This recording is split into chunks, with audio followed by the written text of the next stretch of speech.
Change किया गया।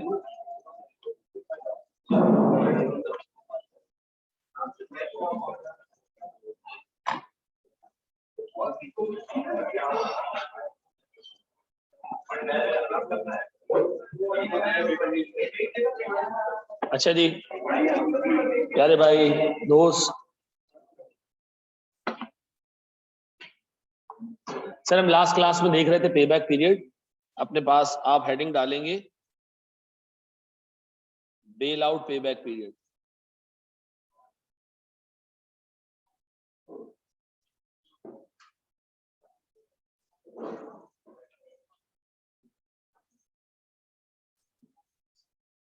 Sir अपने पास आपने हेडिंग डाल दी है bail out pay back period. अशर thank you very much.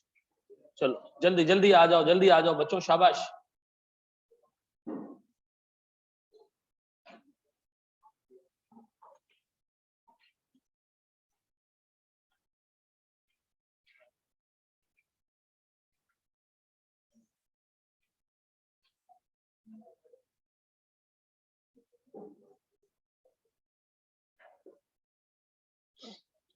Refresher and regular से, हाँ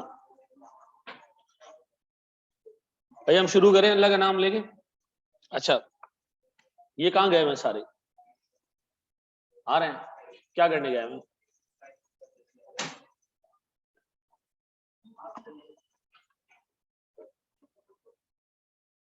अच्छा भाई कल से ना हम क्लासेस का ड्यूरेशन रखेंगे सिर्फ 1.5 घंटा, ठीक है? और 1.5 घंटा मैं शुरू के 5 मिनट में ही आऊंगा, ठीक है ना? लेकिन मुझे क्लास भी शुरू के 5 मिनट के अंदर ही चाहिए, ठीक है? वहां ये ना हो कि आप लोग जो है वो सुकून से तसल्ली से उठ के आ रहे हो, ये ना हो, ठीक है? पक्का?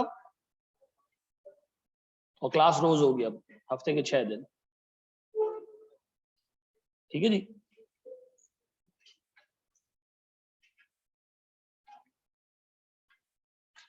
यार व्हाट्सएप पे क्या करूं मैं, दिन के 400 मैसेजेस में रिप्लाई कर रहा हूँ, फिर भी लोग मिस हो जाते हैं, तो सॉरी बेटा उसके लिए। हफ्ते में 7 दिन आते हैं, हाँ हाँ कोई मसला नहीं है, ये कर रहे हो, तुम्हारे घर वाले तुम्हारी शक्ल भूल जाएंगी। ये मैं आपको फैक्ट बता रहा हूँ। आप अच्छी फर्म में चले जाओ ना, बिग 4 में, अब तो खैर पहले तो ये होता था कि लोग शाम में सीनियर को बेवकूफ बना देते थे कि क्लास लेने जाना है। अब तो कहता है जी क्लास रिकॉर्डेड है, कहाँ जा रहे हो?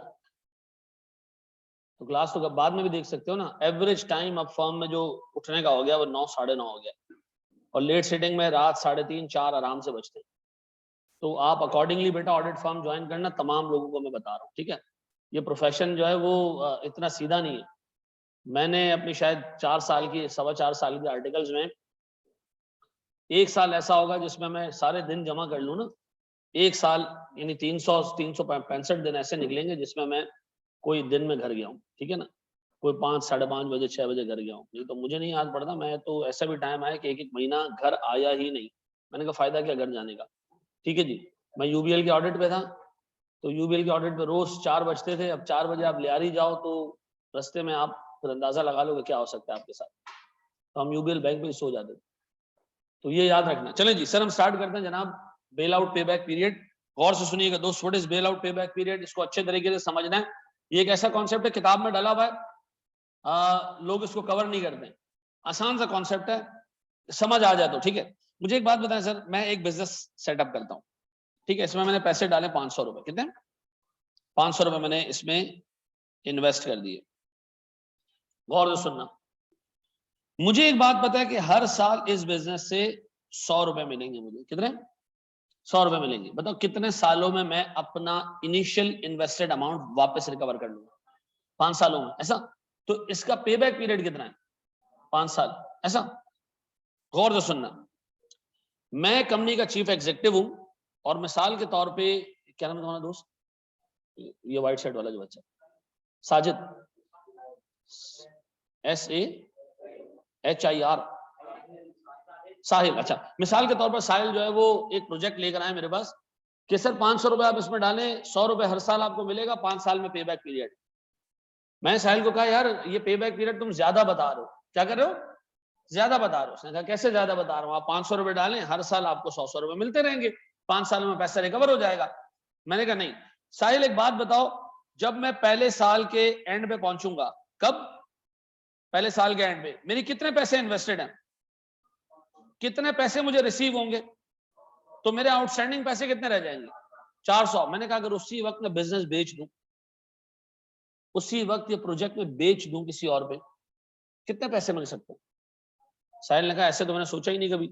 मैंने कहा ऐसे सोचो कि उसी वक्त मैं बिजनेस बेच दूं, पहले साल के एंड पे 100 रुपए निकालूं बिजनेस से, और मैं किसी बंदे को पकड़ूं कि यार ये तू रख ले प्रोजेक्ट, तो कितने पैसे मुझे मिल सकते हैं।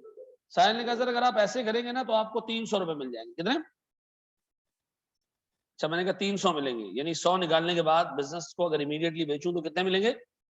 मैंने कहा नहीं यार, मेरे कितने पैसे आउटस्टैंडिंग है, आउटस्टैंडिंग कितने पैसे, 400। नहीं यार 300 में अगर मैं बिजनेस को बेचूंगा ना तो मेरे पूरे पैसे रिकवर नहीं होंगे। मैंने कहा सर फिर अगले साल क्या होगा।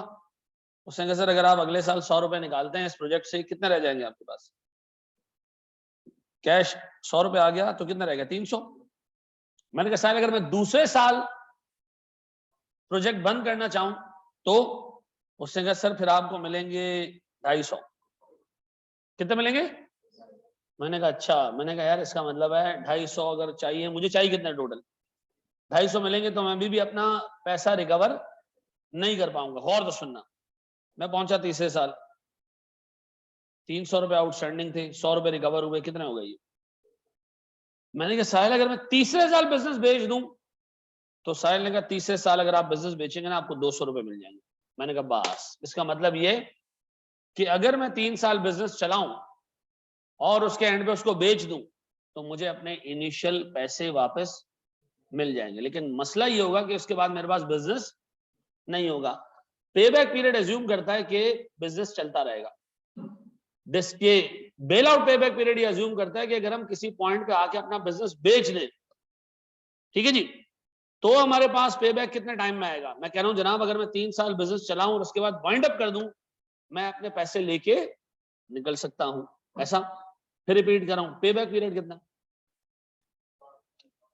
बेल आउट पेबैक पीरियड कितना है 3 साल। इसका मतलब है 3 साल में आप ये कर सकते हैं कि 3 साल बिजनेस चलाएं और उसके बाद क्या करें, आप बिजनेस को 200 रुपए में बेच के आप निकल जाए। ऐसा तो मुझे बता, बेल आउट पेबैक पीरियड करते हुए हम क्या सोचेंगे कि अगर मैं पहले साल अपना बिजनेस बंद करूं तो क्या मैं अपने पैसे रिकवर कर पाऊंगा, अगर मैं दूसरे साल अपना बिजनेस बंद करूं क्या मैं अपने पैसे रिकवर कर पाऊंगा, क्या मैं तीसरे साल के एंड में अपना बिजनेस वाइंड अप करके बेचूं तो मैं पैसे रिकवर कर पाऊंगा। जवाब आया हाँ।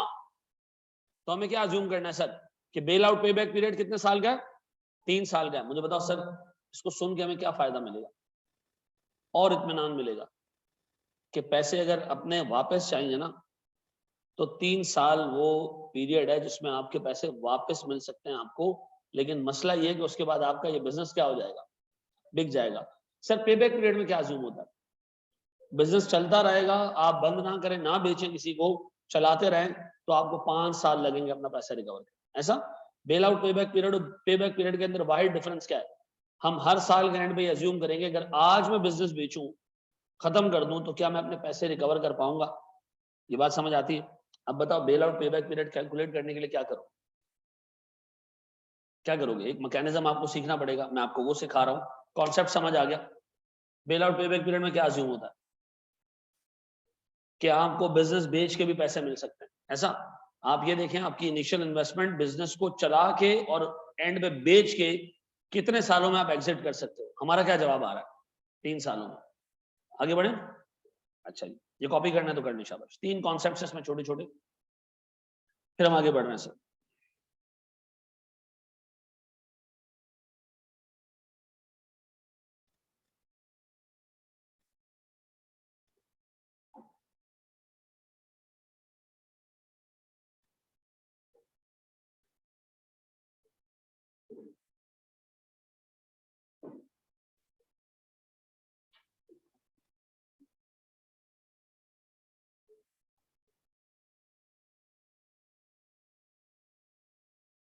बेटा प्लांट कब से इन्वेस्टमेंट प्रॉपर्टी हो गई।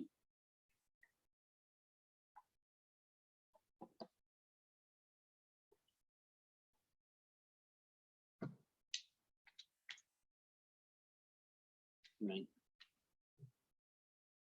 चलो जी। सर हमने सारे डेरिवेटिव्स तो नहीं किए थे ना, हमने बेटा सारे डेरिवेटिव्स कर लिए थे, ठीक है। फॉरेक्स की हमने 2 छोटी छोटी चीजें बाकी हैं, वो बाद में कराऊंगा। वो ऐसी ऐसी चीजें जो मैं ओवर एंड अबव कराऊंगा, वो थ्योरी है 2 चीजें, ठीक।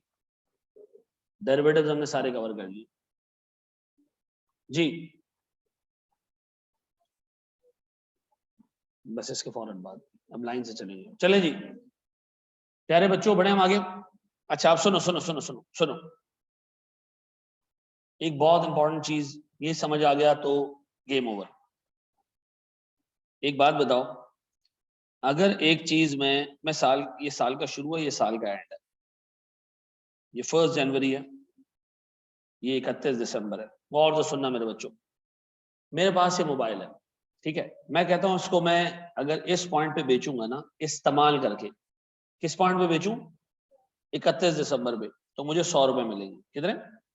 अगर मैं एक मोबाइल है मेरे पास में, इसको 31 दिसंबर पे बेचूं, मुझे 100 रुपए मिलेंगे।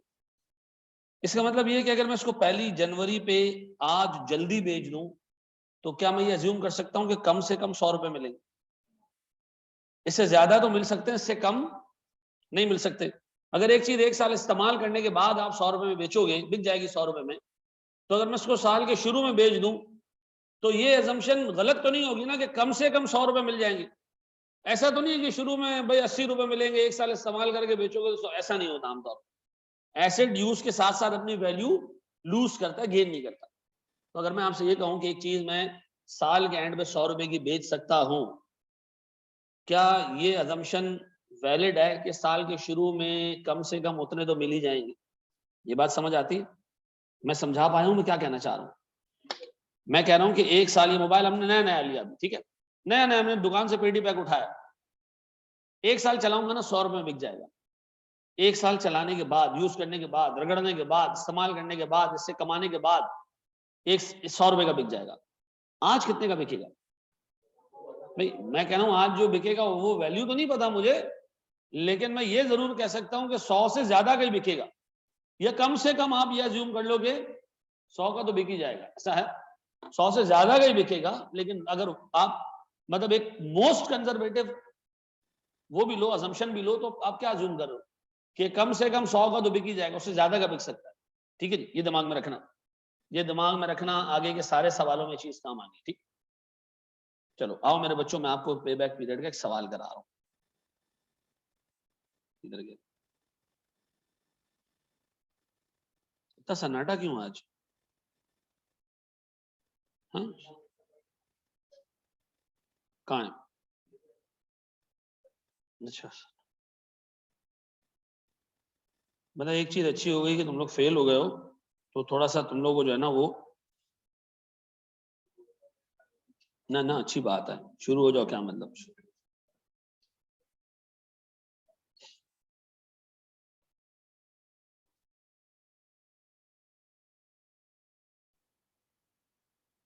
सुनिएगा दोस्त, प्यारे बच्चों, bell out pay back period का सवाल, आसान सवाल, नन्ना मुन्ना मासूम सा सवाल। सुनो, 2 मिलियन का आउटले, 2 मिलियन का आउटले, 2 मिलियन रुपए आप आज कैश डालोगे प्रोजेक्ट में, पहले साल आपको 4 लाख रुपए मिलेंगे, हर साल आपको 4-4 लाख रुपए मिलेंगे। अगर आपने बिजनेस पहले साल ही वाइंड अप कर दिया, बेचने की कोशिश की, कितने मिलेंगे? 14 लाख मिलेंगे। क्या पहले साल के एंड पे वाइंड अप करके मैं अपने पैसे वापस मिल जाएंगे? नहीं, क्योंकि हमने 2 मिलियन खर्च किए, 4 लाख अगर पहले साल निकले और पहले साल के एंड में 14 लाख मिले, तो टोटल 18 हो जाएंगे, 2 मिलियन पूरे नहीं होंगे। ऐसा, फिर वो कह रहा है जो रेजिडुअल वैल्यू हर साल 2 लाख कम होगी। दूसरे साल के एंड में बेचूं तो कितने मिलेंगे? 12 लाख। तीसरे साल के एंड में बेचूं तो कितने मिलेंगे? 1 मिलियन मिलेंगे। तीसरे साल के एंड में बेचूं तो, एंड सो ऑन। ऐसा, मुझे बताओ हमारा bell out pay back period कितने टाइम पे आ जाएगा? शाबाश, वेरी गुड यार मनीप, वेरी गुड।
जी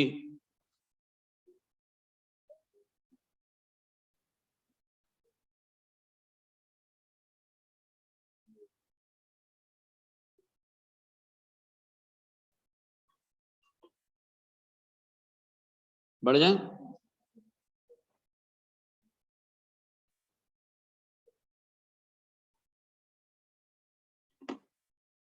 चलो अब आ जाओ, देखो इसको मैं कैसे सॉल्व कराऊंगा वो देख लो, वो देख लो प्लीज, बोर्ड में देखो, सारी चीजें छोड़ दो, सारी चीजें छोड़ दो। देखो कॉलम्स कैसे बनाऊंगा उसी तरह आपने बनाने ताकि आपका टाइम वेस्ट ना हो।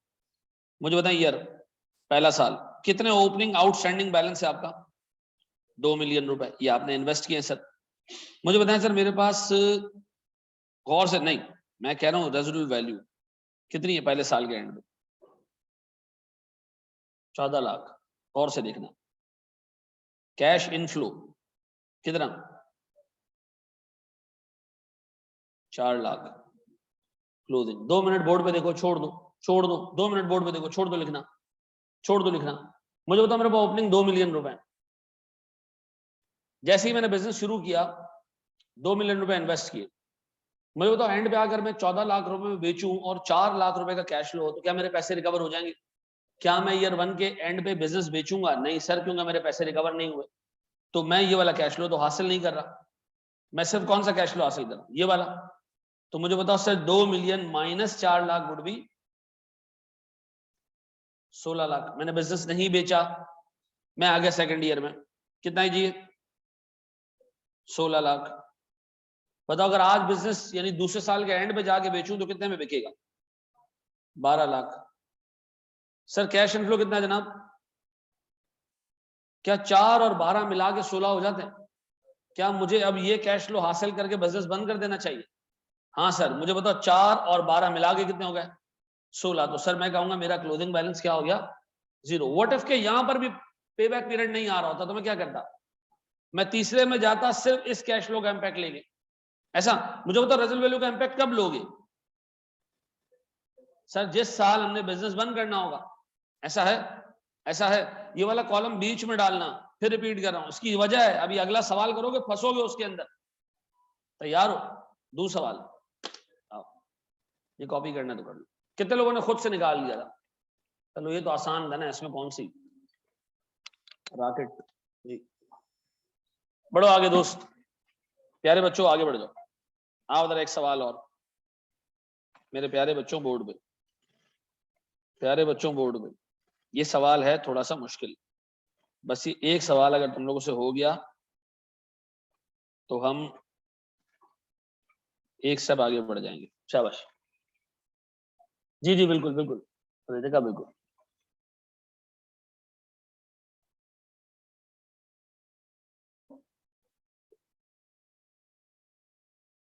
दोनों, रोहान दोनों।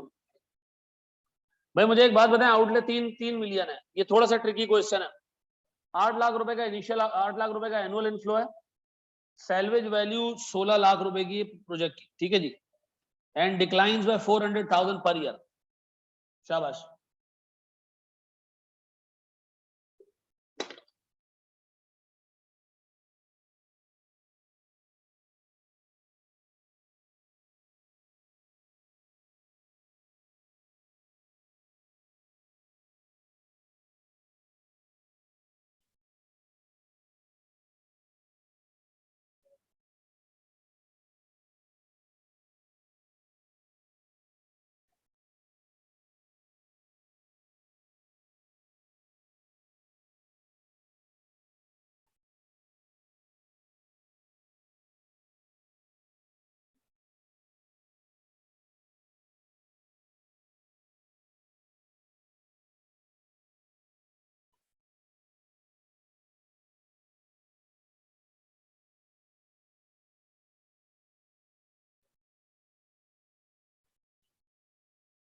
हो गया?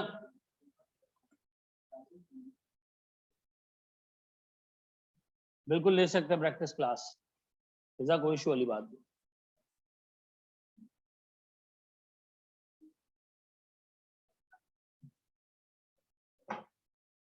हाँ जी। 5 साल, 3 साल, पूरे 3 साल।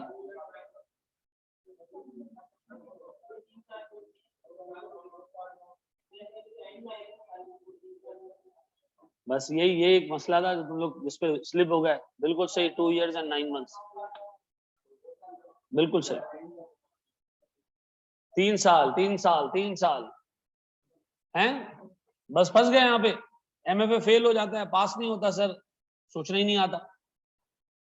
आओ सोचना सिखाएं तुम्हें, बोर्ड में देखना, बोर्ड में देखो, छोड़ दो, नहीं होगा सवाल सॉल्व। जिसने कर लिया बहुत अच्छी बात, जिसने नहीं किया उससे नहीं होगा सॉल्व। यहाँ देख लो, मुझे एक बात बताओ सर, ये साल का स्टार्ट, ये है साल का स्टार्ट 1 जनवरी, सर ये है साल का एंड। मैंने आपको अभी एक चीज समझाई कि अगर मैं एक चीज को यहां बेचूं और वो 100 रुपए की बिक रही है, अगर मैं उसको यहां बेच दूं तो कम से कम 100 रुपए देगी, देगी या नहीं देगी? 100 रुपए से कम देगी, ज्यादा दे सकती है एक चीज, 100 रुपए से कम नहीं दे सकती। यहां बेचूं तो ज्यादा ही देगी, कम नहीं देगी। यहां बेचूं तो ज्यादा ही देगी, 100 रुपए से कम। बस ये थ्योरी अपने ध्यान में रखना। अब आओ जरा दोस्त, मुझे एक बात बताओ, मैं कह रहा हूं जनाब मेरा ईयर, बेटा अच्छे तरीके से देखना, थोड़ा सा ट्रिकी है। ओपनिंग आउटस्टैंडिंग अमाउंट कितनी है? 3 मिलियन। बोर्ड पे देखते रहो, बोर्ड पे देखते रहो, 3 मिलियन। मुझे बता सर, मेरे पास अगर मैं पहले साल बिजनेस बंद कर दूं, पहले साल के एंड तक किसी भी पॉइंट पे बिजनेस बंद करूंगा, पहले साल के एंड तक किसी भी पॉइंट पे बिजनेस बंद करूंगा, सर रेजिडुअल वैल्यू 16 लाख रुपए या इससे ज्यादा ही होगी, कम नहीं। डन। सर मेरे पास इनफ्लो कितने का है? 8 लाख का। क्या आपको पहले साल के एंड पे बिजनेस बंद करने का हिसाब किताब नजर आ रहा है? नहीं, क्योंकि मैं दोनों को देखूं तो मिला के कितने होते हैं। अच्छा, अगर मैं साल के बीच में बिजनेस बंद करता, पहले साल में सेंटर में बिजनेस बंद कर देता, तो 16 लाख तो मुझे मिलते ही मिलते, ये 8 का आधा मिल जाता मुझे। ऐसा मैं क्या कह रहा हूं वो सुन रहे हो? अगर मैंने बिजनेस शुरू किया फर्स्ट ईयर में और पहले साल के बीच में ही जाके बिजनेस बंद कर दिया, तो मुझे रेजिडुअल वैल्यू 16 लाख तक तो मिल ही जाएगी। लेकिन सर ये 8 लाख रुपए जो इनफ्लो है, ये तो यूनिफॉर्मली मिल रहे हैं। मुझे बताओ इसमें से मुझे कितना पोर्शन साल के बीच तक मिल जाएगा? आधा। लेकिन सर साल के बीच को छोड़ें, साल के एंड तक भी अगर आप चले जाएं तो आप अपना कंप्लीट पैसा रिकवर नहीं कर पा रहे। मुझे बताओ साल, पहले साल में किसी भी पॉइंट पे बिजनेस बंद करने में मेरे पैसे रिकवर होंगे? नहीं। शुरू में नहीं, बीच में नहीं, एंड पे, एंड तक भी अगर आप पहले साल बिजनेस चलाओगे, आपको सिर्फ 24 लाख रुपए रिकवर होंगे, 3 मिलियन रुपए रिकवर नहीं होंगे। इसका मतलब है सर मुझे दूसरे साल जाना पड़ेगा बिजनेस। अगर आप दूसरे साल जाना चाहते हो तो फिर आप बिजनेस बेचोगे नहीं, बेचोगे नहीं तो सर मेरे पास 3 मिलियन माइनस 8 लाख कितना होता है? 2 पॉइंट। तो सर हम दूसरे साल में प्रवेश कर रहे हैं 2.2 मिलियन का डेफिसिट लेके।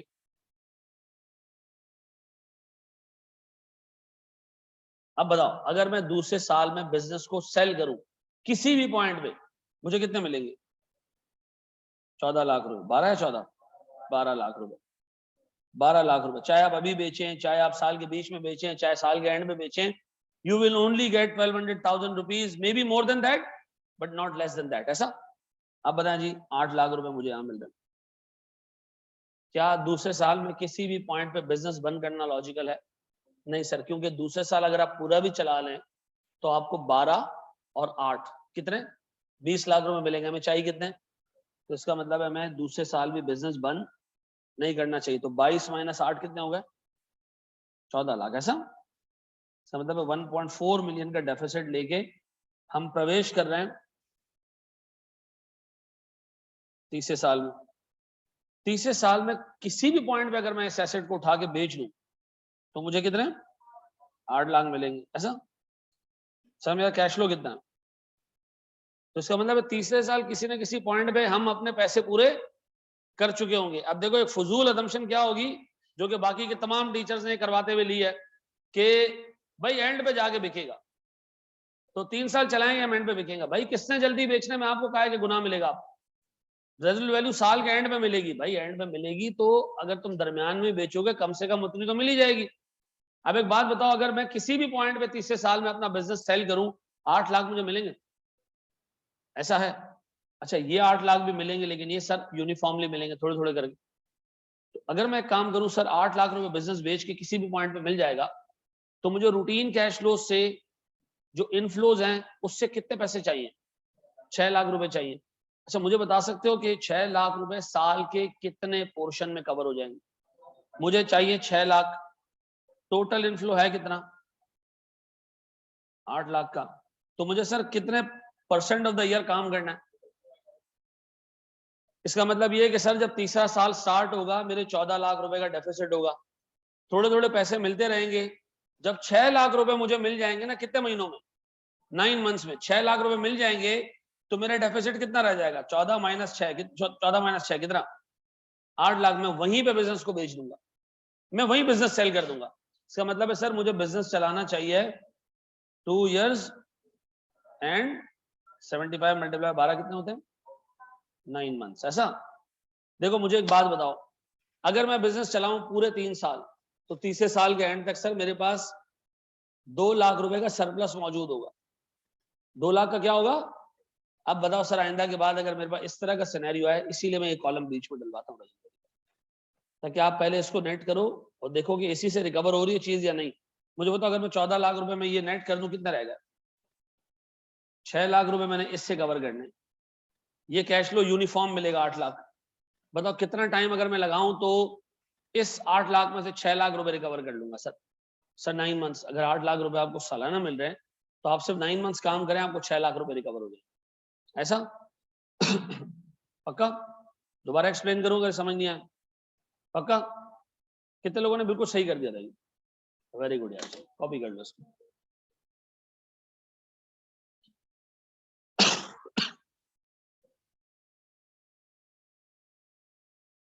जी मेरा बच्चा,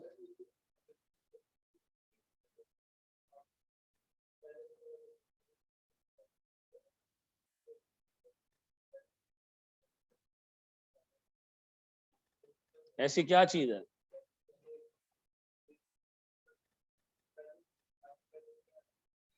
ये तो अगर ऐसी बात है तो फिर तो हमें साल के बीच में इसको बेच देना चाहिए, एंड तक तो फिर भी नहीं जाना चाहिए। अजम्पशन ये ज्यादा वैलिड है ना कि चीजें यूज के बाद वैल्यू उसकी कम होती है, यूज करने से वैल्यू चीजों की कम होती है। एक एसेट से कैश में निकले जा रहा है, तो सीधी सी बात है उसकी value by the passage time क्या हो जाएगी? ये सबसे सेफ अजम्पशन है। एक मिनट, मुझे एक बात बताओ मेरे प्यारे बच्चे, जितनी भी चीजें, ये ख्याली पुलाव है या ये एक्चुअल में हो रहा है? तो ये अजम्पशन मैं कहां से लेके आऊंगा कि एसेट से कैश निकालने से उसकी वैल्यू बढ़ जाती है? फिर तो हम यहाँ रिकमेंड कर देंगे कयामत तक इसी को चलाओ, कयामत तक इंशाल्लाह अच्छी खासी वैल्यू बन चुकी होगी। ये एक मतलब ये वाली अजम्पशन लेना कि भाई दरमियान में इसकी वैल्यू ज्यादा कम होगी, एंड में ज्यादा, ये बहुत इनवैलिड अजम्पशन। ज्यादा सेफ अजम्पशन क्या है? मैं तो ये भी नहीं कह रहा हूँ कि वैल्यू बढ़ जाएगी, मैं कह रहा हूँ भाई साल के किसी भी पॉइंट पे बेचूं इतनी मिल जाएगी, ये सबसे सेफ अजम्पशन। आमतौर पर वैल्यू ज्यादा होती है, ठीक है जी, कम हो जाएगा, लेकिन वो ज्यादा होगी कितनी ये मालूम करना बहुत मुश्किल है, ठीक है ना? ये कैसे मालूम करूंगा मैं? अभी एग्जामिनर मुझे ये दे कि रोज एसेट को इस्तेमाल करोगे तो 1 रुपया वैल्यू गिरेगी, तो फिर मैं रेजुल वैल्यू को भी कंटिन्यूस अज्यूम कर लेता, ठीक है ना?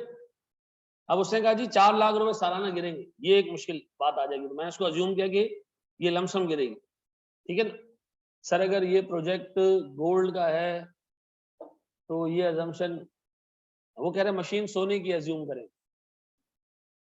मैं क्यों पेपर में ऐसा अज्यूम करूं कि मशीन सोने की है?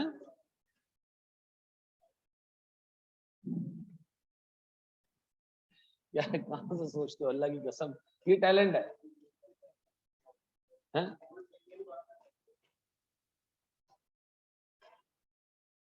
अच्छा देखो एक चीज और सुनो, एक बच्चे ने बड़ी काम की बात की, उसने कहा सर आपने कहा था रेजुल वैल्यू हमेशा आखिरी दिन रिसीव होगी।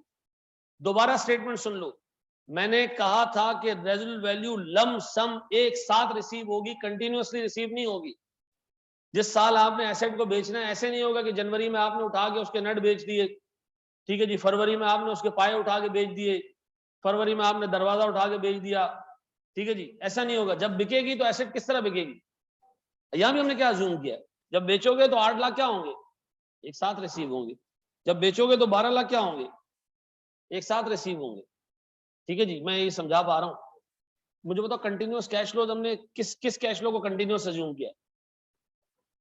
इनफ्लोज को, इसको हमने कंटिन्यूअस अज्यूम नहीं किया है, ठीक है जी। पढ़े हम आगे दोस्त।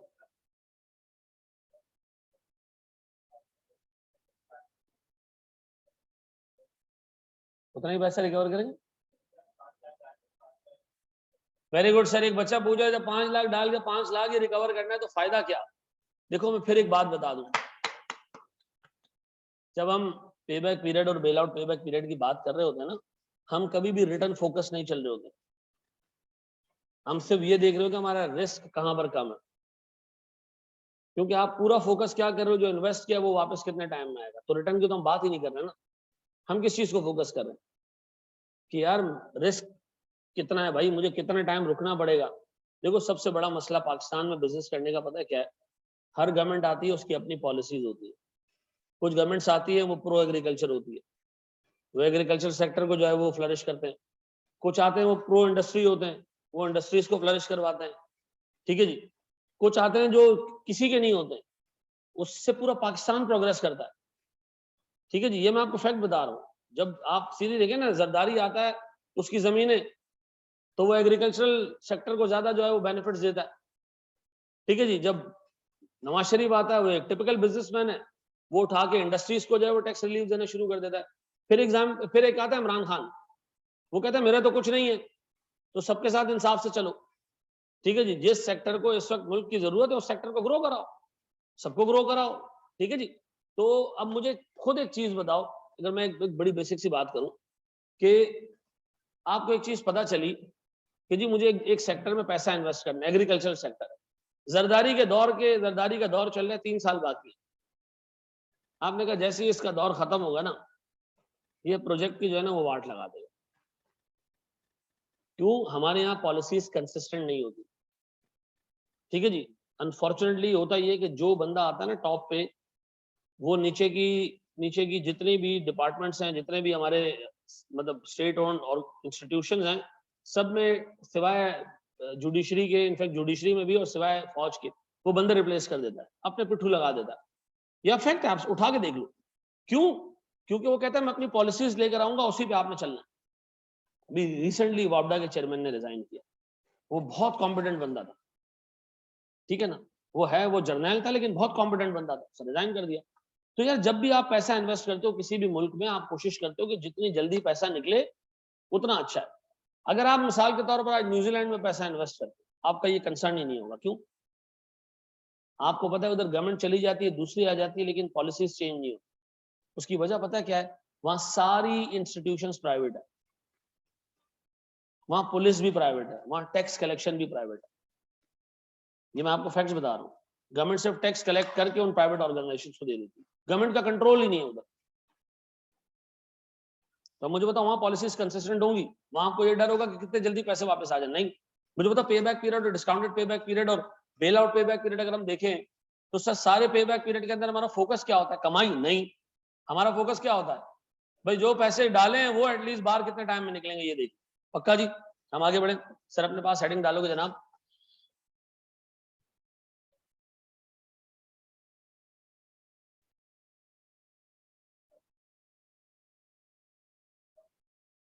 इस चैप्टर की वेटेज है 15 मार्क्स। वैसे 2 चैप्टर्स के मिला के 30 मार्क्स है, 15-15 अलग अलग नहीं है, मिला के 30 है। मैं इसको वेटेज दे रहा हूं कि ये 15 मार्क्स है 3 चैप्टर्स की। इनफैक्ट 3 चैप्टर में वर्किंग कैपिटल है, बजटिंग है और इन्वेस्टमेंट अप्रेजल है। इन 3 चैप्टर की मिला के 30 मार्क्स की वेटेज है, ठीक है।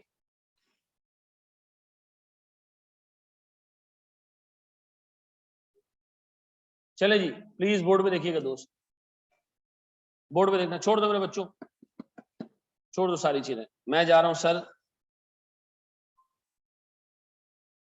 एनपीवी पे। प्लीज मेरे बच्चों फोकस करना, कॉन्सेप्ट समझ लेना, उसके बाद फिर सुकून से हम सारी चीजें देखेंगे, ठीक है।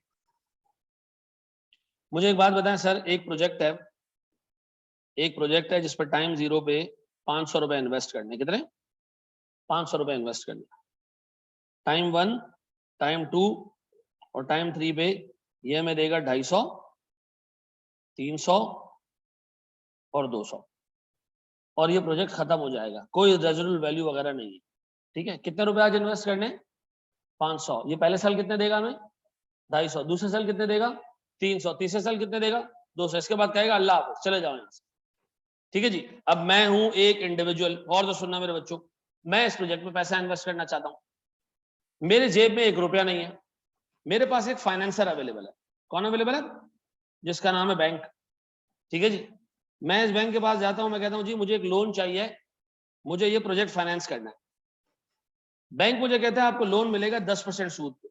कितने पे? 10% सूद पे। जितना लोन आपको चाहिए आपको मिल जाएगा। ठीक है जी। अच्छा, अब मैं इस प्रोजेक्ट को फाइनेंस करना चाहता हूं, मेरे पास पैसे कहां से आएंगे? बैंक से आएंगे। और कितना सूद देना पड़ेगा? 10%। अब मुझे बताएं सर, अगर मैं आपसे पूछूं कि क्या मुझे इस प्रोजेक्ट में पैसे डालने चाहिए या नहीं, इसके लिए मैं एक टेक्निक यूज करता हूं। किस चीज की? एनपीवी की। सर अगर मैं काम करूं, मैं इसकी प्रेजेंट वैल्यू निकाल लूं, तो टाइम जीरो पे जो प्रेजेंट वैल्यू, वो तो सर ये वो तो प्रेजेंट वैल्यू ही है, उसको डिस्काउंट करके आपको कुछ मिलेगा नहीं। नहीं सर, हम फिर भी करेंगे।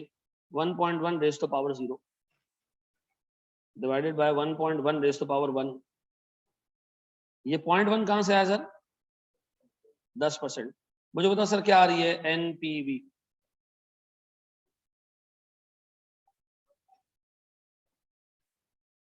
कितना? ये कितना? 500। ये 227। ये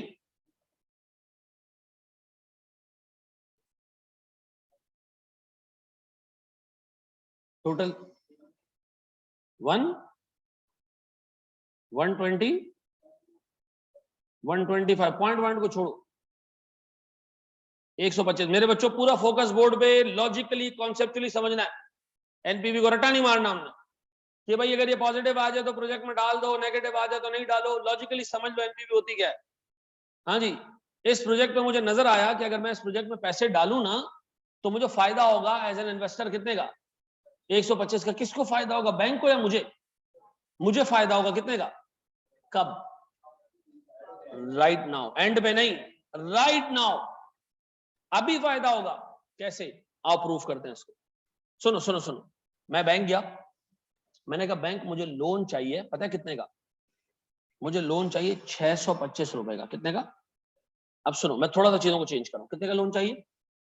मैंने कहा मैंने इस प्रोजेक्ट में पैसे डालने। बैंक ने कहा इस प्रोजेक्ट में तो 500 रुपए डल जाएंगे, तुम्हें 625 क्यों चाहिए? मैंने कहा वो मेरी मर्जी, तुम्हें लोन देना दे भाई, तूने कहा ना 10% पे लोन दे दूंगा, जितना चाहेगा दे मुझे लोन। तो बैंक ने कहा ठीक है 625 रुपए दे दो भैया मतलब। ठीक है। अब इस 625 रुपए में से मैंने क्या किया? 500 रुपए निकाले, प्रोजेक्ट में डाल दिए। गौर से सुनना। और 125 रुपए लेके मैंने जो करना था उस पर कर दिया। ठीक है जी, जो ऐशी वैशी करनी थी कर दी, या खा पी लिया मैंने। कितने कितने रुपए का लोन है बैंक का? Outstanding loan currently 625। प्रोजेक्ट में कितने डले? अब आओ, मैं कह रहा हूं जनाब, लोन प्रीपेमेंट। मैं बैंक से लोन लेके बैठा हूं, कितने का? 625। गौर तो सुनो, 625 का लोन लिया, 500 प्रोजेक्ट में डाले, 125 रुपए की अयाशी वयाशी की, सुकून से चिल करता रहा। पहला साल गुजर गया पूरा। बैंक की तरफ से फोन आया। बैंक ने कहा भाई आपने लोन लिया था 625 का, कुछ याद है? मैंने कहा हाँ हाँ याद है। उसने कहा उसमें सूद चढ़ चुका है। मैंने कहा कितने का? उसने कहा 10% के हिसाब से 63। कितने का? भाई अब आपको ज्यादा पैसे देने। मैंने कहा रुको अभी आया। सर मैं गया, मैंने प्रोजेक्ट में 500 रुपए जो डाले थे ना, अब उससे पैसे निकलने की बारी आ गई। कितने पैसे निकले पहले साल? 250 रुपए। ये 250 रुपए ले गया मैंने, बैंक को पे कर दिए। मैंने कहा ये लो यार। अब बता क्लोजिंग लोन कितना रह गया? This plus this minus this 4। पक्का?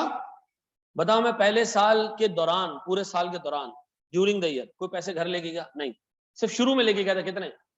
Very good sir. उसके दरमियान जो प्रोजेक्ट से पैसा आ रहा है किसको वापस कर रहा हूं? बैंक को। सर दूसरा साल आया, बैंक ने कहा सर 438 रुपीज आपके आउटस्टैंडिंग थे सर, इस पे सूद लग चुका है 44 रुपीज का। मैंने कहा ओके, 10% के हिसाब से 44 बनते, अगर आप चेक कर लोगे। सर मैं दोबारा गया, प्रोजेक्ट से कितने निकाले? मैंने लाके बैंक को दे दिए। कितना रह गया? 182। ऐसा तीसरे साल में 182 का आउटस्टैंडिंग बैलेंस था। मैंने बैंक को कहा, बैंक ने कहा जी 18 रुपए का सूद। मैं प्रोजेक्ट से गया, कितने पैसे ले आया? 200 रुपए ले आया। हाँ जी, खत्म। खत्म। मुझे बताओ मैंने कितने कमाए? कब कमाए? Right at inception. तो मुझे बताओ एनपीवी क्या इंडिकेट कर रही होती है? इन्वेस्टर कितने पैसे कमाएगा आज की टर्म्स में। ये बात समझ आती है? किसकी टर्म्स में? आज, राइट नाउ। अच्छा, बैंक ने कुछ कमाया? हाँ, बैंक ने सारा सूद कमाया। कितना? देखो, इसको टोटल करो, इसको टोटल करो, इसको टोटल करो। 100, ये भी 125 बन रहे हैं। वेरी गुड जी, बैंक ने भी 125 कमाया, हमने भी 125 कमाया। ऐसा? बैंक से पैसे लिए कितने थे? लिए थे 500? नहीं सर, बैंक से हमने लिए थे 625। प्रोजेक्ट में कितने डाले थे? प्रोजेक्ट से वापस कितने निकले? वापस कितने निकले? टोटल वापस कितने? ना ना ना, प्रोजेक्ट से टोटल वापस कितने निकले? टोटल 700, 750। प्रोजेक्ट से टोटल फायदा कितना हुआ? इसमें से 125 किसने कमाए? मैंने कमाया। 125 किसने कमाए? बैंक ने कमाया। क्या ये दोनों हमेशा बराबर होगा? नहीं। रेट चेंज होता तो बैंक ज्यादा कमाता, मैं कम कमाता। जितना ज्यादा सूद का रेट होता, ये अमाउंट क्या होती? इतनी ज्यादा होती। तो मुझे एक बात बताएं, एनपीवी क्या बताता है? एनपीवी बताता है फाइनेंसर जिसने पैसा दिया है उसको पैसा वापस करने के बाद, उसको सूद देने के बाद, सारे काम करने के बाद आप 125 रुपए कमा रहे हो। वो भी कब? आज की टर्म्स में। कब? बताओ। एनपीवी के अंदर इन्वेस्टर जिसने पैसे लगाए होते हैं, जो फाइनेंसर जिसने पैसे दिए होते हैं, एनपीवी किसका रिटर्न है? फाइनेंसर का या इन्वेस्टर का? इन्वेस्टर। देखो, फाइनेंसर कौन था इधर? बैंक था। बैंक ने फाइनेंस किया प्रोजेक्ट, मैंने अपने रिस्क पे पैसा लिया, इन्वेस्ट कर दिया। इन्वेस्टर मैं हूं। मुझे बताओ सर, मैंने कितने कमाए? फाइनेंसर ने क्या कमाया? कोइंसिडेंटली उसने भी 125 कमाए, मैंने भी 125 कमाए। तो मुझे बताओ सर, एनपीवी क्या इंडिकेट करती है?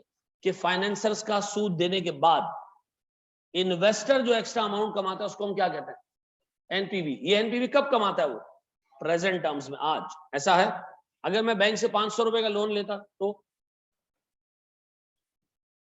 अगर मैं सिर्फ बैंक से 500 रुपए का लोन लेता तो मैं कुछ नहीं कमाता? मैं बिल्कुल कमाता, लेकिन कमाता का बैंड पे आ गया। मैंने तो बैंक से ज्यादा लोन लेके शुरू में पैसे अपने जेब में रख लिए। अगर मैं शुरू में लोन बैंक से सिर्फ उतना लेता जितना प्रोजेक्ट के लिए, तो अपना हिस्सा मैं बचा के रखता। कब के लिए? कि मैं एंड पे ले लूंगा, कोई टेंशन नहीं है। तो अगर एंड पे आता तो 125 नहीं मिलते, बल्कि उससे ज्यादा मिलते। ऐसा?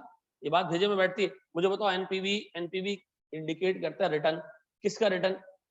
इन्वेस्टर का रिटर्न, फाइनेंसर्स की कॉस्ट पे करने के बाद। ये बात समझ आती है? अब बताओ, अगर एनपीवी 1 रुपया है, प्रोजेक्ट को वो करना चाहिए, प्रोजेक्ट में पैसा इन्वेस्ट करना चाहिए। हाँ, क्यों? क्योंकि मैं कहूंगा इन्वेस्टर को 1 रुपया अब भी बच रहा है। फाइनेंसर्स को सूद देने के बाद अब भी इन्वेस्टर को क्या बच रहा है? अगर एनपीवी 0 आती है तो मैं कहूंगा जी फाइनेंसर को तो सब कुछ मिल गया, लेकिन जो इन्वेस्टर था उसको कुछ भी रिसीव नहीं हुआ। तो मुझे बताओ, किस प्रोजेक्ट में पैसा इन्वेस्ट करना चाहिए? सर, जिसकी एनपीवी पॉजिटिव हो। पॉजिटिव एनपीवी क्या इंडिकेट करती है? कि फाइनेंसर्स के अलावा इन्वेस्टर कुछ ना कुछ लेके जाएंगे। व्हाट इफ के इन्वेस्टर और फाइनेंसर एक बंदा हो? अब मैं कहूंगा 0 एनपीवी पे वो अपने घर सिर्फ वो अमाउंट लेके जा रहा है जो एज अ फाइनेंसर वो लेके जाता है आमतौर पर। ओवर एंड अबव उसको कुछ नहीं मिल रहा। ऐसा है? अब बताओ, एनपीवी किसका रिटर्न है? इन्वेस्टर का रिटर्न है। ऐसा? फाइनेंसर्स की कॉस्ट पे करने के। लॉजिकली क्लियर हो गए हो? सर, अब इसको कॉपी कर।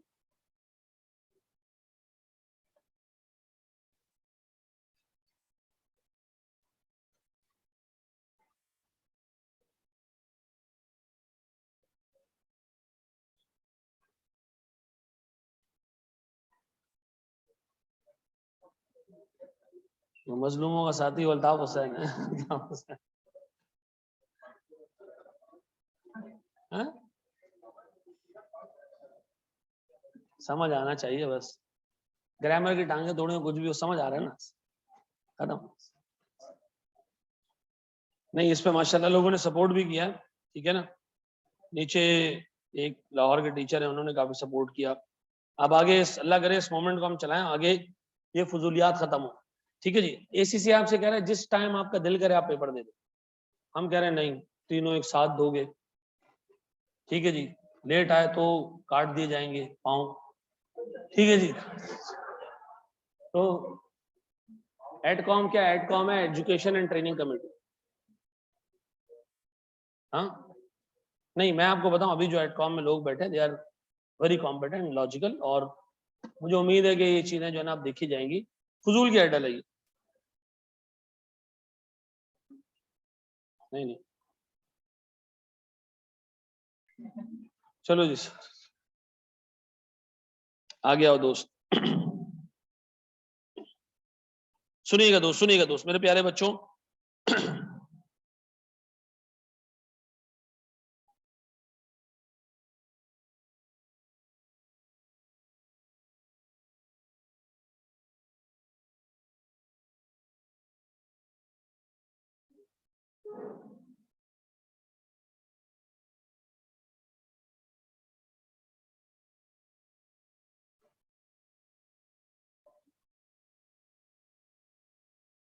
प्यारे बच्चों बोर्ड पे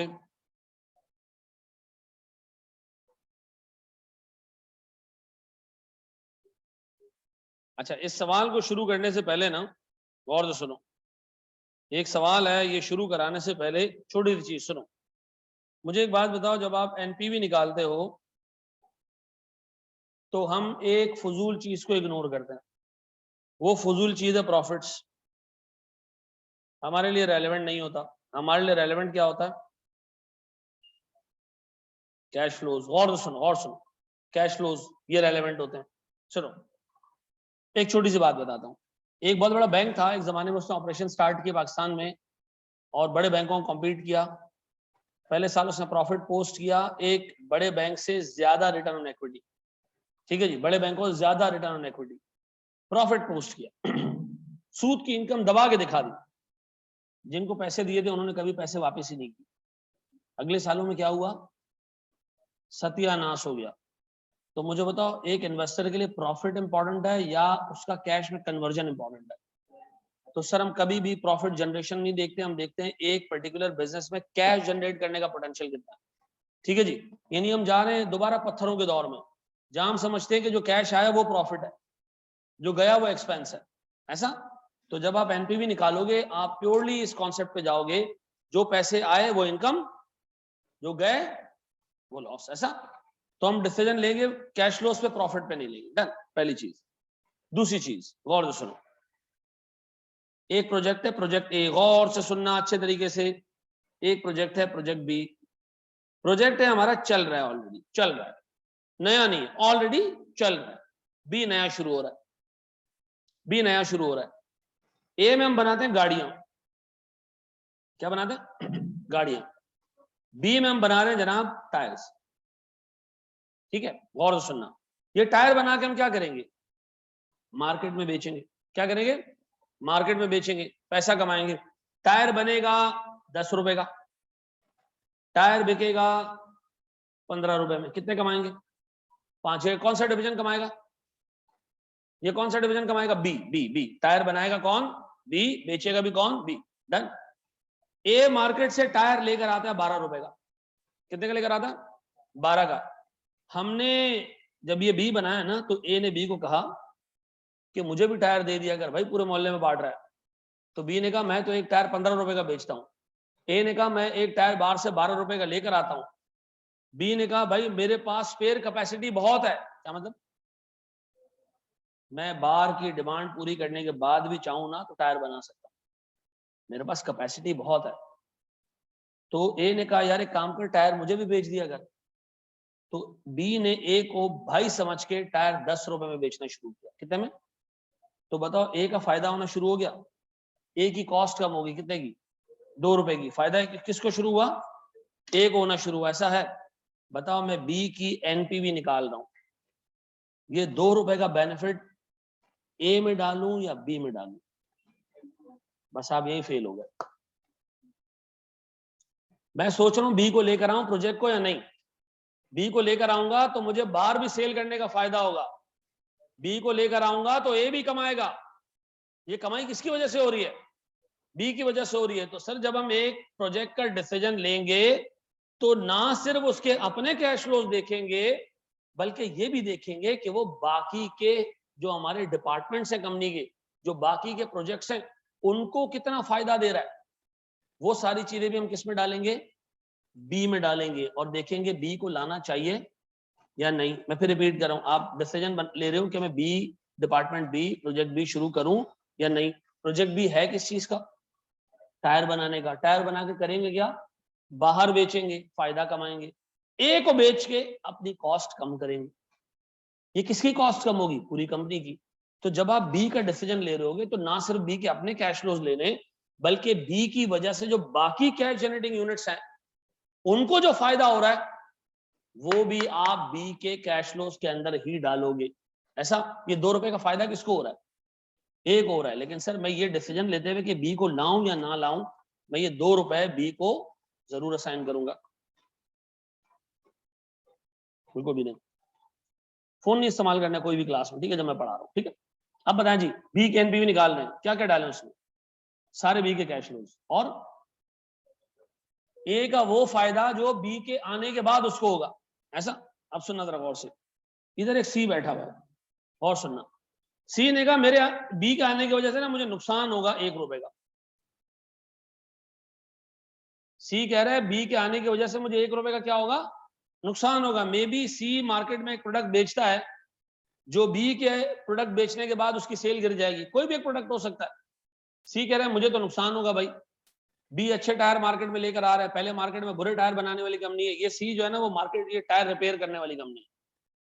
बी ने जब बिजनेस बढ़ाना है पाकिस्तान में तो लोगों के टायर कम खराब होने, सी से सफर करेगा। तो मुझे एक बात बताओ, ये सी को जो 1 रुपए का लॉस होगा ये बी के डिसीजन मेकिंग में इनकॉर्पोरेट होना चाहिए? हाँ, याद रखना, किसी भी प्रोजेक्ट को अप्रेस करोगे तो आपने ये देखना है कि उसके अपने कैश फ्लोज कितने, और ये भी देखना है कि बाकी के कैश जनरेटिंग यूनिट उसकी वजह से कितना फायदा और नुकसान उठा रहे हैं, कितना फायदा और नुकसान उठा रहे हैं। मिसाल के तौर पे हम सोच रहे हैं एसी से स्टार्ट करें, एक वेंचर है, एसी से स्टार्ट करेंगे, बच्चे आएंगे, लेकिन पता होगा क्या? सीए का कुछ बच्चा ना डाइवर्ट हो जाएगा। क्या ये फैक्टर मुझे एसी से स्टार्ट करते वक्त कंसिडर करना चाहिए? हाँ करना चाहिए। सर मैं सोच रहा हूँ इंटरमीडिएट का कॉलेज शुरू करूं, ए लेवल्स का कॉलेज शुरू करूं, ए लेवल्स में बच्चे आएंगे ना, सीए में ही बच्चा बढ़ जाएगा हमारा, अपना ही बच्चा होगा, आगे भेज देंगे, फीडर स्कूल बन जाएंगे हमारे। तो मुझे बताओ सिर्फ जो है वो ए लेवल्स के कॉलेज के कैश फ्लो देखूं, या वो भी देखूं कि मेरे जो सीए के कॉलेज में बच्चा बढ़ेगा उसका फायदा होगा? ऐसा है। इसका मतलब एक प्रोजेक्ट को अप्रेस करते हुए कौन से कैश फ्लोज लेने, वो पर्टिकुलर प्रोजेक्ट कमा भी रहा है, और वो जो बाकी के कैश जनरेटिंग यूनिट्स पे असर आ रहा है वो भी आपने कैश फ्लोज में लेना है। ऐसा है। देखो कैश एनपीवी कैलकुलेट करने में ना 8 टेक्निक्स, 8। ये मैंने आपको पहली चीज बताई। इस पे हेडिंग डालना एक्सटर्नैलिटीज। क्या हेडिंग डालोगे? एक्सटर्नैलिटीज, यानी प्रोजेक्ट के अपने कैश फ्लोज के अलावा जो बाकी के कैश फ्लोज हैं। ये ओ भाई, कल स्कूल के पीले बच्चे यहाँ देख लो।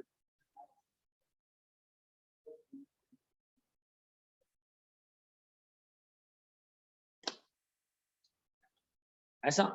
सर अगर सी सेम कंपनी का है तो ही लेंगे ना, ऑब्वियसली भाई। मेरी वजह से मेरे पड़ोस वाले को नुकसान हो रहा है, भाड़ में जाए, उतारा है, ठीक है जी। मुझे नुकसान हो रहा है नहीं हो रहा है ये मैंने देखना है, ठीक है जी।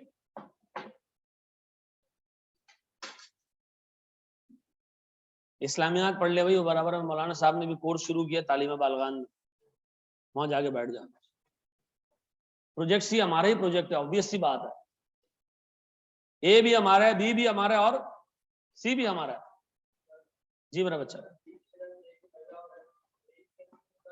ए की तो एनपीवी निकालने की जरूरत ही नहीं है ना, ए तो ऑलरेडी चलता हुआ प्रोजेक्ट है। नहीं देखो, एक चीज वो याद रखो, फ्यूचर में लेके चलो तो डिसीजन मेकिंग का मैकेनिज्म चेंज हो जाएगा। फिर आप पहले ए को फोकस करना, ठीक है जी, कि अगर मैं ए को चलाऊं या ना चलाऊं उसका डिसीजन अलग तरीके से लोगे। शटडाउन का डिसीजन ऐसे नहीं लेते हम। शटडाउन का डिसीजन हम परपिचुइटी से लेते हैं। हमारे कोर्स में, इसी एमएफए के कोर्स में, कि अगर किसी प्रोजेक्ट को बंद करना है ना, पर हम एनपीवी वहां यूज नहीं करते, ठीक है जी, थोड़ा सा आगे आएगा, ठीक है जी। लेकिन ये याद रखना, जिस चीज को तुम चलाने शुरू करने जा रहे हो वो फोकस करना है आप। एक एग्जिस्टिंग प्रोजेक्ट है तो एनपीवी ऑलरेडी निकल के शुरू भी हो चुका है ना। अब एक चीज आ रही है कि बी शुरू करें या ना करें, ठीक है जी। चले जी, बड़े हम आगे दोस्त, कॉपी करना है। पहली चीज हमने पढ़ी, क्या चीज? एक्सटर्नैलिटीज, ठीक है जी। मैं 8 चीजें बताऊंगा, सीए फाइनल का कोई भी क्वेश्चन हो तब भी वो भी कर लोगे, ठीक है। हाँ, चीते हो वाव लगा के ना। हाँ,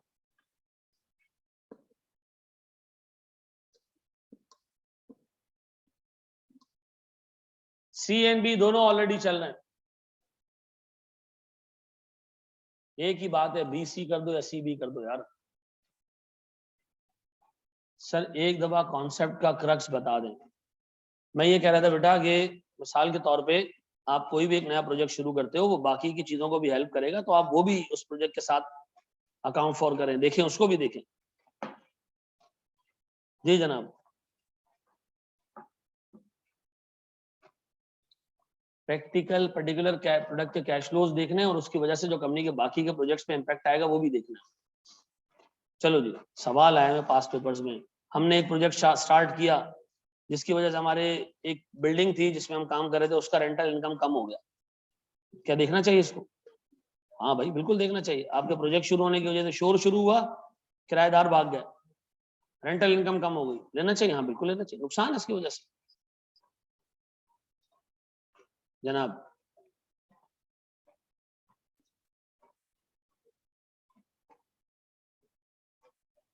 बढ़े हम आगे।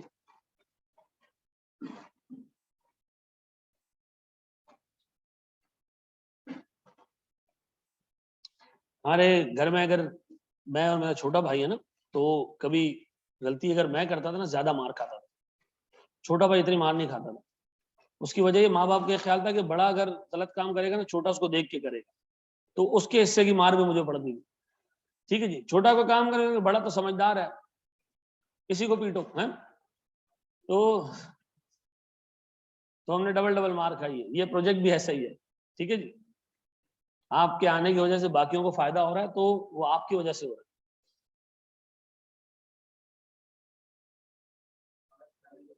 हाँ ना, मैं आपको ऑनेस्टली बताऊं, इंसान झूठ बोलना कहां से सीखता है पता है? अपने पेरेंट्स से। जब पहली दफा माँ बाप धोखा देते हैं ना, तब इंसान, अब वो कहते हैं ना बाहर आ जाओ नहीं मारूंगी, और आप जैसे ही बाहर आते हो और आपको चपेट पड़ दी है, तो वहां आपको फील होता है दुनिया धोखेबाज है। चलो जी, बढ़ो आगे है। चलो जी,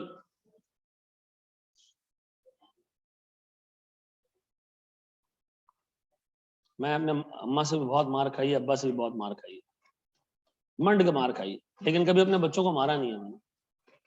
कभी नहीं मारा मैं अपने, ना बेटों को मारा है ना बेटियों को मारा है, कभी कभी जिंदगी में नहीं मारा। लेकिन मेरी बेगम ने वो कसर पूरी की।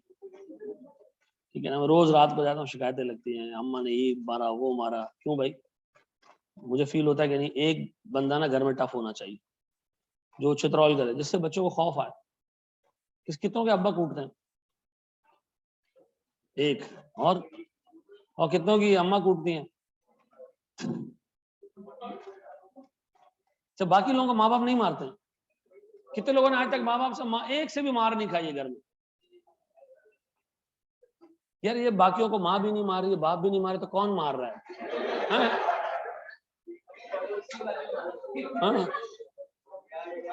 मैं अम्मा मारती है, नहीं हाथ ही नहीं खड़ा कर रहे, अब्बा मारते हैं, नहीं हाथ नहीं खड़ा कर रहे, तो कौन मारता है भाई? पड़ोसी मारते हैं।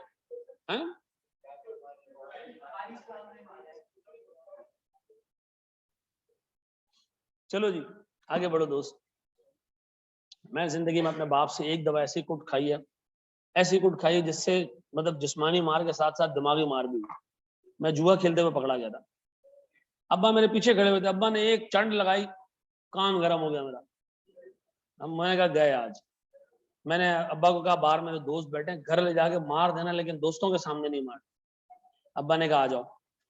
ठीक है ना, अब्बा ले गए, दोस्तों के सामने इतना मारा, वैसे हाथ से मारते तो उसने लातों से भी मारा। ठीक है ना, फिर उसके बाद घर ले गए। आप यकीन करो, मैं 2 साल तक दोस्तों के ताने सुनता रहा कि यार लोगों को तो हाथ से मार पड़ती है, तेरे को तो हर जगह से पड़ी है। चलो जी, अब आओ जरा दोस्त, यहाँ देख लो। ये कह रहे ABC limited wishes to invest. याद रखो, हम डिसीजन ले रहे हैं, हमने डिसीजन लिया नहीं, इन्वेस्ट नहीं किया। अच्छा, आपके पेपर में 2 तरह की एंट्रीज आती है, 2 तरह के इन्वेस्टमेंट प्रोजेक्ट्स आते हैं। एक वो जो स्टार्ट हो चुके होते हैं, वो कहते हैं इसको बंद करना है। एक आते हैं जिनको अभी आपने क्या करना है, स्टार्ट करना है। बताओ स्टार्ट करें या ना करें? हम क्या देख रहे हैं सर? एक स्टार्ट करने का प्रोजेक्ट, एक इन्वेस्टमेंट का प्रोजेक्ट देख रहे हैं, डाइवेस्टमेंट का नहीं देख रहे। ठीक है जी, ठीक है जनाब, हमने एक प्रोजेक्ट में पैसा इन्वेस्ट करना है। इनिशियल आउटले कितना है जी? मशीन कितने की लेंगे हम? 1 लाख की। फिर सर हम सेल्स करेंगे सर 2400 यूनिट्स की, 2600 यूनिट्स की, 2100 यूनिट्स की, 1800 यूनिट की।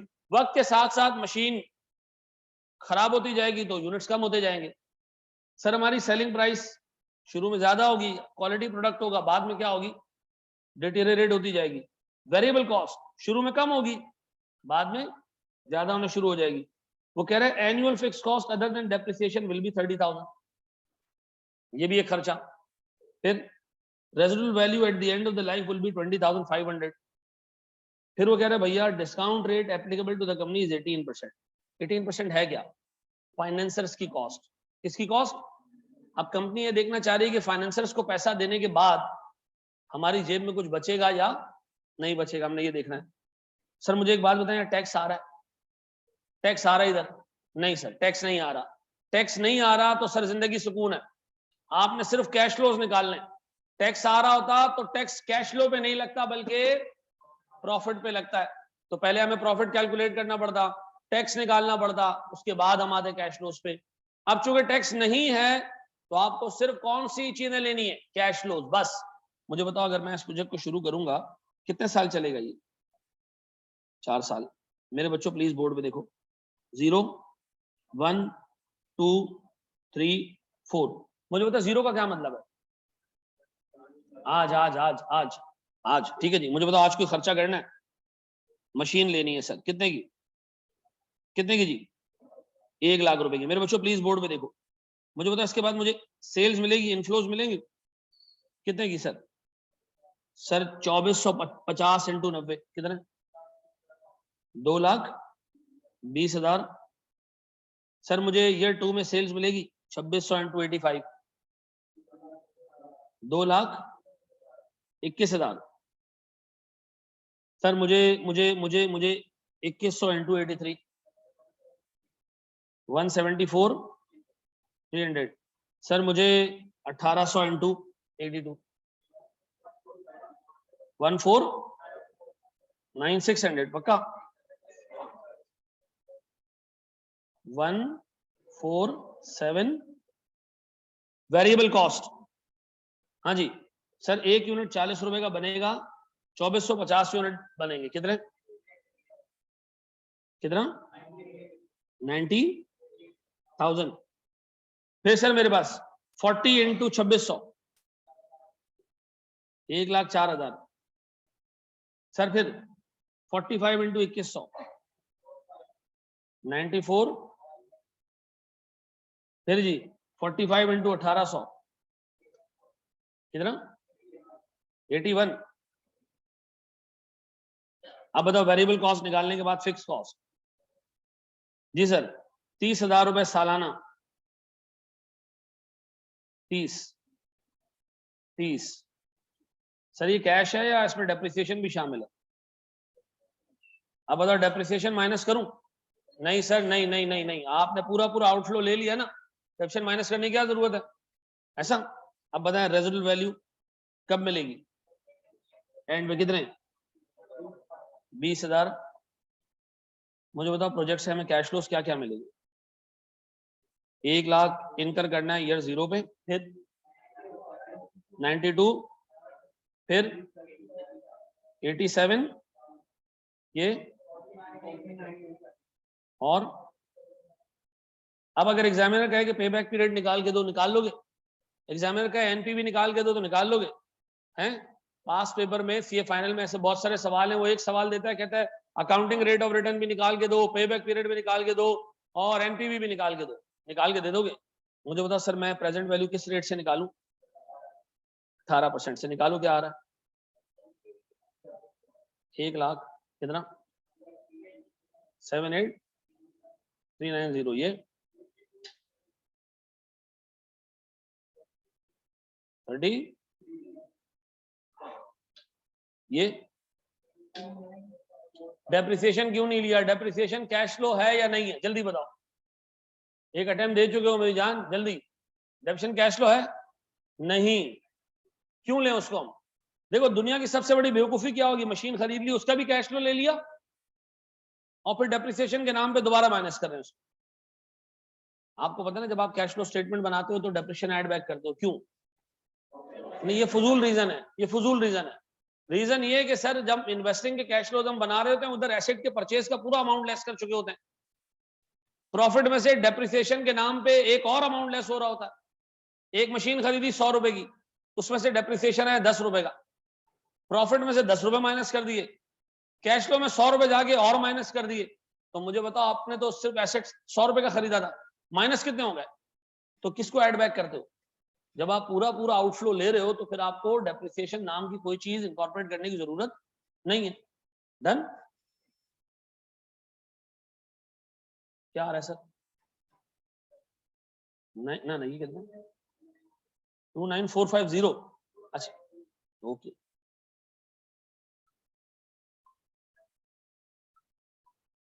एनपीवी कितनी है? 1,06,000,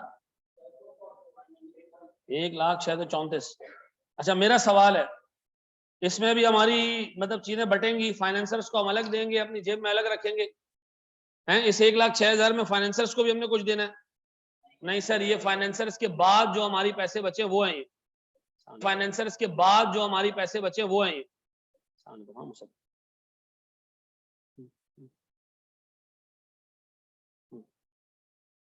अच्छा, सबमिट नहीं हुआ, ठीक है, मैं कर दूंगा। जी जनाब, ये बात भेजे में बैठती है जनाब। After the payment to financer ये हमने कमाया, ऐसा। अब सर मैं एक केस में ना एक सवाल कराऊंगा, एक आपको प्रैक्टिस के लिए दूंगा, ठीक है? बढ़े हम आगे दोस्त।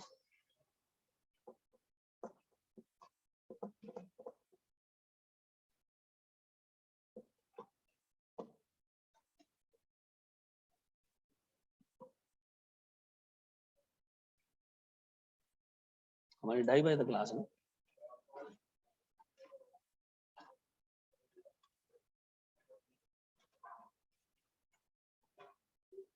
एक क्वेश्चन, हमेशा बैंक का इंटरेस्ट ही डिस्काउंट, हाँ बिल्कुल ठीक। एक बात बताओ, फाइनेंसर्स कौन कौन होते हैं? बैंक भी होता है, शेयर होल्डर्स भी होते हैं, ठीक है जी। तो ये जो 18% है, ये दोनों का रिटर्न है। वैक निकाला था ना नशेइयों, वैक क्या था? फाइनेंसर्स का रिक्वायर्ड रिटर्न है, जिन्होंने निकाला उनको कह रहा हूं। तो एनपीवी होती है, उनको रिटर्न देने के बाद जो एक्स्ट्रा आ रहा है वो है, ठीक है जी।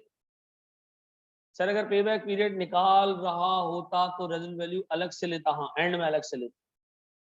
बढ़े हम आगे, सुनो, थोड़ा सा आगे जाऊंगा ना तो एक चीज पे परेशान करूंगा तुम्हें। जब आप पे बैक पीरियड निकालते हो, इस कैश फ्लो में से इंटरेस्ट भी माइनस करते हो, यहां नहीं करते। एनपीवी निकालते हुए हम इंटरेस्ट माइनस नहीं करते, क्यों? क्योंकि हम कह रहे हैं कि हम डिस्काउंटिंग कर रहे हैं ना। ये डिस्काउंटिंग से क्या हो रहा है? फाइनेंसर को उसका रिटर्न मिल रहा है, जो बाकी बच रहा है वो किसके लिए बच रहा है? वो इन्वेस्टर के लिए बच रहा है, ऐसा। आप जब कैश फ्लोस की डिस्काउंटिंग करते हो, उससे कैश फ्लो बड़े हो जाते हैं ना, नशेइयों छोटे हो जाते हैं। तो डिस्काउंट करने से क्या होता है? जो फाइनेंसर होता है उसको इंटरेस्ट मिल जाता है, तो ऊपर इंटरेस्ट माइनस करने की जरूरत नहीं है। ये एनपीवी किसकी है? इन्वेस्टर की वगैरह, इतना पैसा इतना पैसा इतना पैसा इतना पैसा ये इन्वेस्टर ने कमाया फाइनेंसर्स को पैसा देने के, लेकिन आपने तो कहीं भी ऊपर से फाइनेंसर का अमाउंट लेस नहीं किया। नहीं सर, वो डिस्काउंटिंग के अंदर ऑलरेडी शामिल है, ऐसा। ये बात समझ आती है? अगर आप पे बैक पीरियड निकालने जाते तो आप ऊपर से इंटरेस्ट माइनस करना पड़ता, ठीक है जी। मैं इतना डिटेल में नहीं जाऊंगा, तुम लोग अभी बहुत छोटे लेवल पे चीजें देख रहे हो, थोड़ा सा कोर्स आगे जाएगा तो मैं कंफ्यूज करूंगा यहाँ पे, ठीक है। अभी तक उसने एमएफए के पेपर में कोई टेक्निकल चीज नहीं पूछी। जो लोग फेल हुए प्योर बगैरती से फेल हुए, ठीक है जी, या बुरे नसीब से फेल हुए। तुम्हें अगर मैं देखूं 48 है ना तुम्हारे,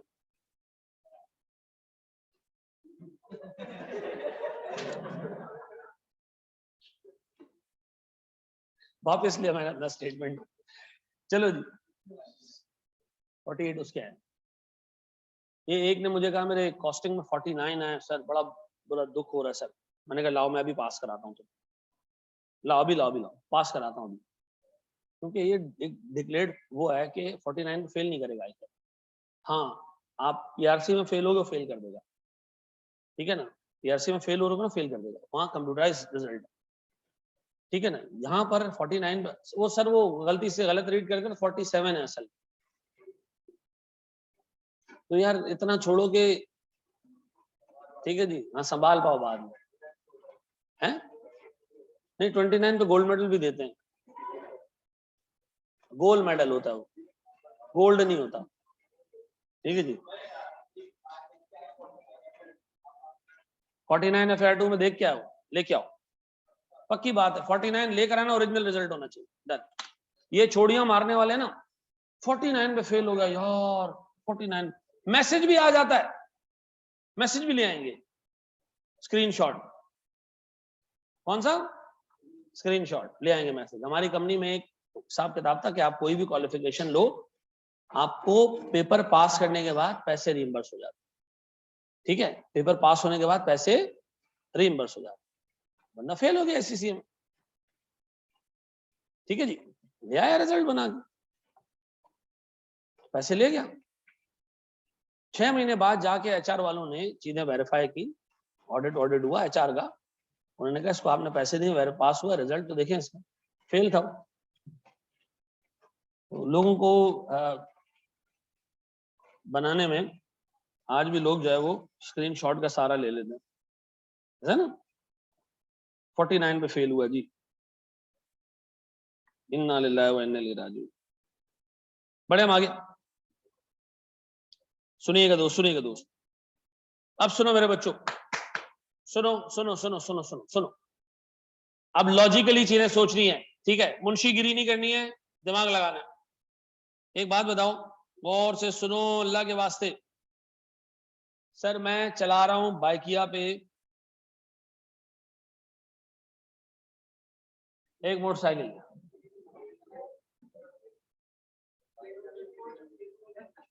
ना देखो है, कैरियर भी है, पीछे सामान रखने की जगह भी है, यहाँ देखो अभी भाई के लड़का सर सुनो, गौर सुनो, ये मेरे भाई के सर, मैं बाइकिया से काम करता हूँ और मैं सर रोज के 500 रुपए कमाता हूँ। कितने? 500 रुपए कमाता हूँ। किसी ने कहा एक काम कर भाई, तुझे इसमें क्या नजर आ रहा है, हंस रहा तू है? गौर से सुनो, हमने सोचा कि मैं गाड़ी खरीद लेते हैं, डिक्की वाली,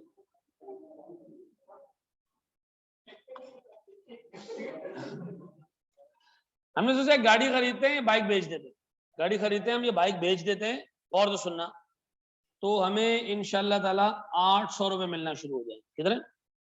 800 रुपए मिलना शुरू हो जाएंगे। बाइक की लाइफ भी 4 साल थी, कितने साल थी? गाड़ी की लाइफ भी 4 साल ही है।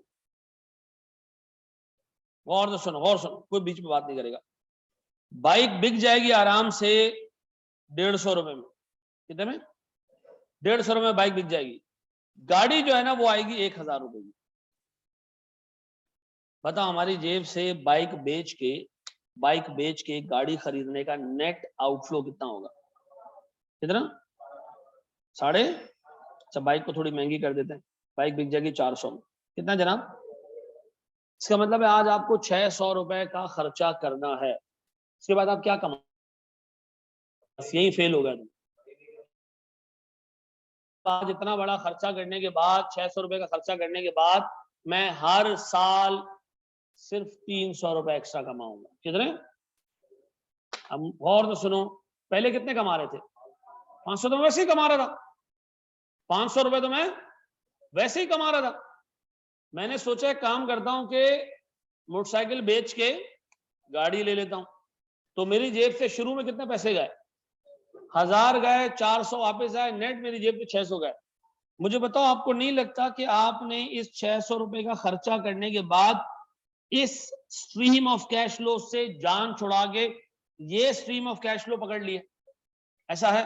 तो मुझे बताओ 600 रुपए का आज एक्स्ट्रा खर्चा करने पे मुझे कितने का फायदा हो रहा है? 300 रुपए एडिशनल, 300 रुपए सालाना। मैं के एक आपने पहले सीखा, केस 2 आपके सामने रख रहा हूं, डिफरेंशियल कैश फ्लो। कौन सा cash flow? Differential cash flow. ये टेक्निक कब यूज करनी है? जब आप ऑलरेडी कुछ कमा रहे थे, आपको कहा गया कि यार कमाने का ये तरीका छोड़ो, दूसरा तरीका अडॉप्ट करो, उससे आप ज्यादा कमाओगे। तो हम कह रहे हैं कि जनाब हम पहले कमा रहे थे जी 500 रुपए सालाना, तरीका चेंज करके हम क्या कमाएंगे 800 रुपए सालाना। अब बताओ जब नया गाड़ी ले लोगे तो तुम 1300 कमाओगे 800,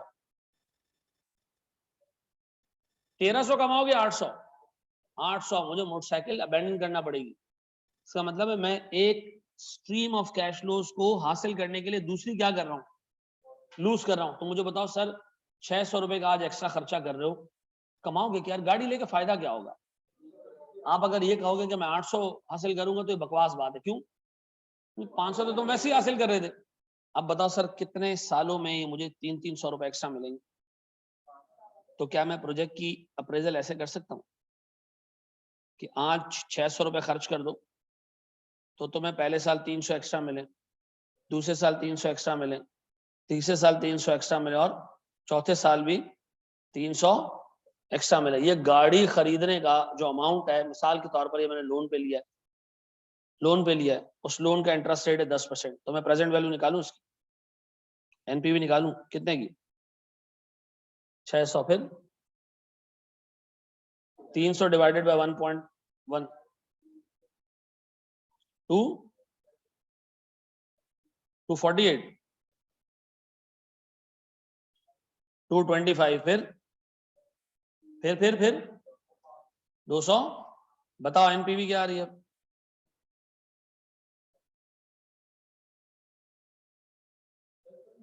दस % लिया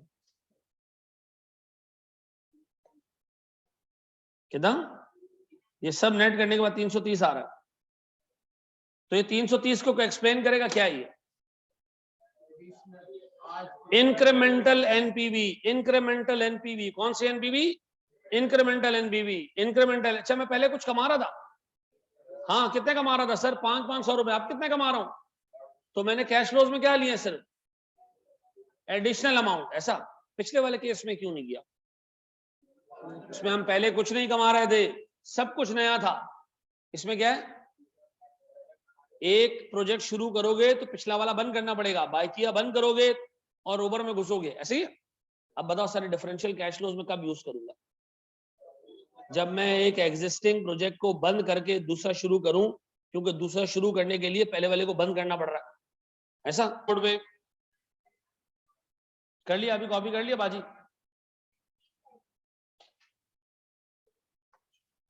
चलो मेरे बच्चों बोर्ड पे,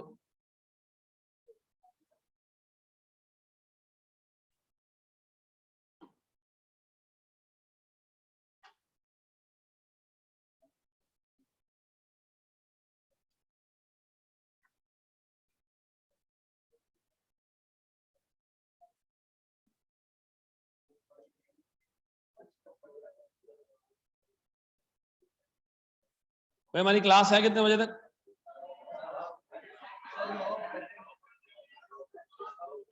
अच्छा चलो एक काम करो, मैं एक सवाल आपके जिम्मे छोड़ के जा रहा हूं, अगली क्लास में मैं कराऊंगा, आप कोशिश करना घर से।